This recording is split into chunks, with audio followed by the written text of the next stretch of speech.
Bonjour chers étudiants, bonjour à tout le monde. On se retrouve une fois de plus, toujours dans le module portant sur le droit maritime international. Nous avions déjà fait la partie 1. La partie 1 s'intéressait à des notions de base, des notions qu'il fallait impérativement maîtriser pour la bonne compréhension des conventions internationales applicables en droit maritime international, bien sûr. On a eu à évoquer Platon, la fameuse phrase de Platon qui disait qu'il y a 3 sortes d'hommes, les morts, les vivants et ceux qui vont sur la mer. On ne manquera pas aussi de parler un peu du doyen René Rodier. René Rodier, dont on dit que c'est le père du droit maritime international. Ah oui, ses travaux, on a tous appris de ses travaux, on s'est tous basés sur ses travaux pour une bonne maîtrise et une bonne compréhension du droit maritime international. Et à la fin du module, vous le verrez, je le mettrai dans mes sources. Il y aura, parmi les sources, il y aura le traité de droit maritime du doyen René Rodier, bien sûr. Alors, aujourd'hui, nous allons d'abord introduire la notion de droit maritime international. Nous allons définir. Et ensuite, nous parlerons de 2 notions qui sont fondamentales en matière de droit, toutes branches comprises, à savoir les sources du droit maritime, les sources nationales, les sources internationales, mais aussi l'objet du droit maritime international, bien sûr. Alors, introduction. Alors, le droit maritime est une discipline juridique. Une discipline juridique dont les principaux signes de codification remontent au Moyen-Âge. D'accord? Nous verrons après les textes qui ont... ça veut dire qu'au tout début, quels ont été les textes qui ont réglementé le droit maritime de part et d'autre dans la planète, bien sûr. Alors, c'est une branche du droit qui étudie les différentes situations juridiques qui portent sur la mer. D'accord? Mais maintenant, ce qu'il faut retenir, il y a 2 choses. Il y a le sens strict du droit maritime et il y a le sens beaucoup plus large du droit maritime. D'accord? Dans un sens restreint, on se tenterait de dire que le droit maritime relève du droit privé. Et donc, sur ce rapport, c'est un démembrement du droit commercial. Donc, dans cette partie privée, nous allons parler, nous allons interpréter et nous allons développer les rapports qu'il y a entre les commerçants, les rapports qu'il y a entre les partenaires du contrat de transport maritime. En l'occurrence, l'armateur et le chargeur. D'accord? L'armateur propriétaire du navire et le chargeur propriétaire de la marchandise, ils sont liés par un contrat de transport maritime matérialisé par un document qu'on appelle le connaissement. Maintenant, il y a des conventions internationales qui viennent réglementer ces activités de transport. D'accord?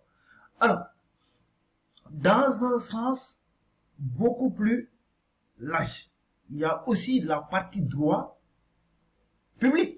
Ah oui, parce que nous ne manquerons pas d'évoquer ce qu'on appelle le droit de la mer. Le droit de la mer qui est régi par la convention portant sur le droit, convention des Nations Unies sur le droit de la mer, et qui vient compartimenter les espaces maritimes en 6 zones.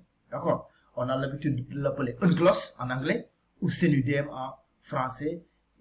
Elle a été signée le 10 décembre 1982 à Montego Bay en Jamaïque, et c'est cette convention qui regroupe les États, mais aussi qui parle exclusivement des espaces maritimes, bien sûr. Alors donc, le droit maritime n'est pas une branche qui se suffit à elle seule.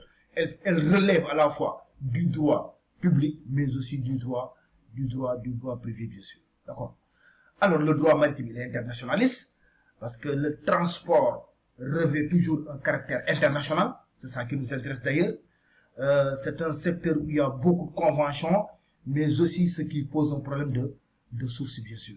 Nous allons après parler des sources, bien sûr, du droit maritime international. Alors, la définition. Le droit maritime est l'ensemble des règles juridiques relatives au transport par mer. L'ensemble des règles juridiques qui sont applicables aux activités déterminées par la mer. Ce sont des règles de droit privé commercial, un secteur où existe également beaucoup de conventions internationales, ce qui pose le problème de droit. Donc, on dira que le droit maritime est défini comme étant une branche du droit qui étudie les différentes situations juridiques qui portent sur la mer. Et dans ces situations juridiques, il y a les rapports entre commerçants, donc privés, mais aussi il y a les rapports entre les États, d'où la compartimentation des espaces maritimes. D'accord? Donc l'ensemble des règles juridiques relatives au transport par mer, mais aussi c'est une branche du droit qui réglemente les différentes situations juridiques portant sur la mer, bien sûr.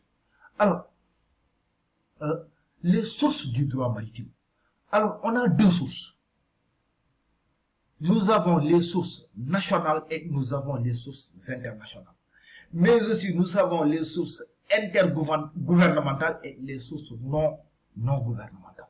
Alors, parmi les sources internationales, nous noterons que, en un moment de l'histoire, les pays se trouvant dans le même espace géographique avaient leurs propres conventions réglementant leurs activités maritimes. D'accord? Entre autres sources internationales, on peut évoquer le consulat de la mer, applicable dans toute la Méditerranée. On peut parler aussi des rôles de l'Oléron, applicable sur l'Atlantique. L'ordonnance de la marine du juge Colbert de 1681, dont les textes du droit maritime français trouvent leur source dans cette ordonnance de la marine du juge Colbert.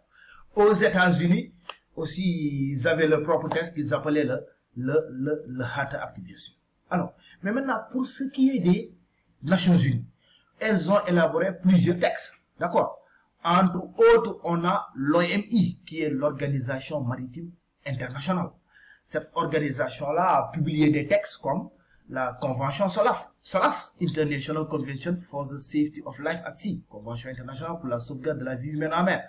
SAR, Safety and Rescue, sauvetage et sécurité et sauvetage. Le code ISM, le code ISPS pour le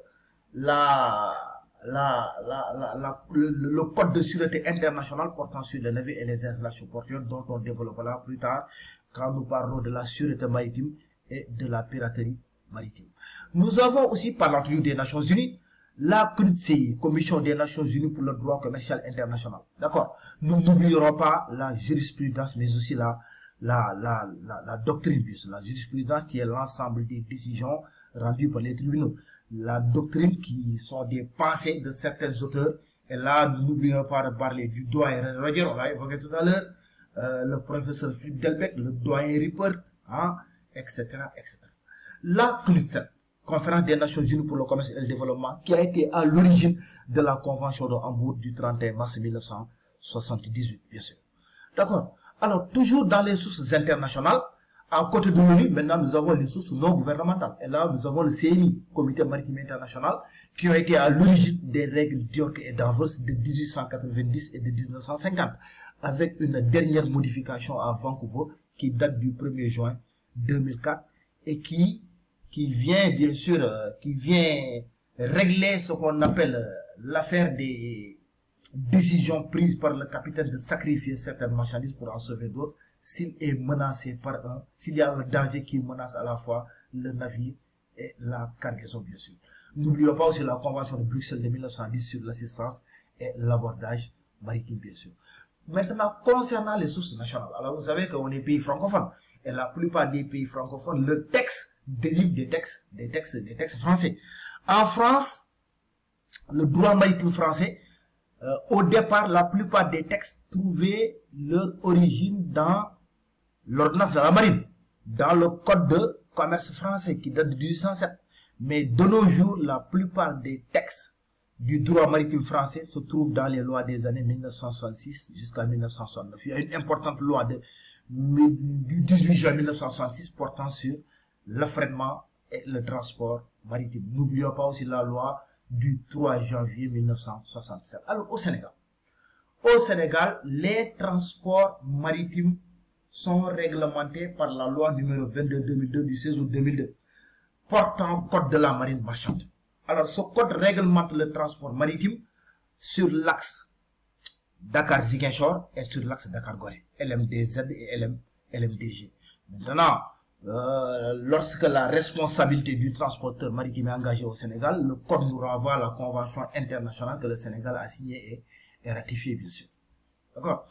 Alors, maintenant, sur le plan interne, il y a des lois portant sur le maritime en général, mais aussi, il faudra, on n'oubliera pas aussi de parler du code de la pêche, etc., etc., bien sûr.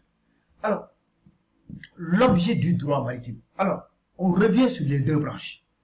On a une branche portant sur le droit privé et une branche portant sur le droit public. Pour ce qui concerne le droit privé, le droit maritime que nous allons développer est essentiellement privé. Nous insisterons sur la situation des entreprises, les compagnies d'armement, les armateurs, les contrats de transport, les affrètements, les contrats d'affrètement, les différents types d'affrètement, mais aussi les assurances. D'accord? Alors, on n'ignore pas aussi la partie droit international public qui nous renvoie au droit de la mer. Donc, là, on parle des espaces maritimes. Mais pour revenir sur la partie privée, l'objet du droit maritime, c'est de protéger la partie faible lors de la signature, la négociation, la signature et l'exécution du contrat de transport maritime. Et nous savons tous que le chargeur est la partie faible dans ce contrat. Et c'est la raison pour laquelle la loi a prévu ce qu'on appelle le renversement de la charge de la preuve au profit de la partie faible. D'accord?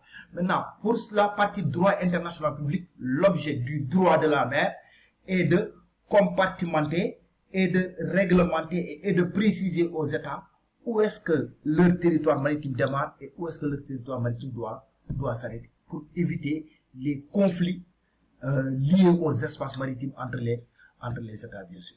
Donc, pour résumer cette deuxième partie portant sur le droit maritime international, donc dans l'introduction, on a dit que le droit maritime est une discipline juridique, source du droit, d'accord? Ensuite, on a défini le droit maritime. On a dit que le droit maritime est une discipline juridique dont les premiers signes de codification remontent au Moyen-Âge.